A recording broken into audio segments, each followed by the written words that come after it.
Fox 10 News reporter Katie Weiss is joining us in the studio with that story. So, Katie, you spoke with city leaders today, right? Yes, that's right, Bob Lenise. City officials tell me this decision comes after a strict rebuilding of the city's budget. I actually sat down with Mobile's financial director today to learn more about how the city could go from having a deficit to a surplus all in 1 year. On this day last year, Mobile Mayor Sandy Stimpson announced that city workers would not get the 2.5% pay increase they had been promised from the previous administration. The preliminary findings in our budget for 2014, for the end of 2013, show that we will have a negative balance in our general fund of $4.4 million.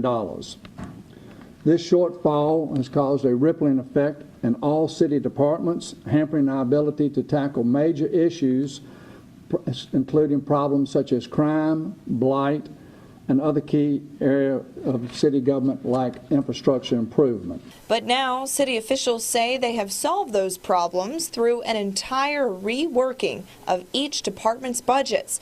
The city finance director tells me the city finally has a surplus of about $1 million.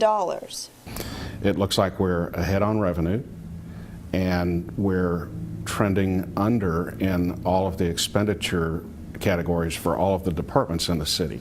With that, Paul Wesch says the second installment of a 2.5% pay increase, which was initially scheduled for April of 2015, will now go into effect.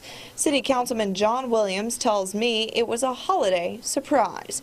He credits city employees for their hard work to balance the budget. It is absolutely a good thing, and they should be rewarded. The employees have worked very hard to keep the cost down. Our directors who built their budget for the first time this year by themselves with their departments, knowing exactly what it was that they had to spend, now had managed the budget sufficiently that we had realized savings. With that in mind, Wesch is urging city departments to continue to watch their spending so the city can continue to build a surplus and be ready for a rainy day. Well, we didn't have a reserve fund, so now we're building towards that. We have about a $15 million reserve fund now, and it needs to be about $25 million to really be where the credit rating agencies want us to be and where the mayor wants us to be. Now, spending was cut in every city department this year.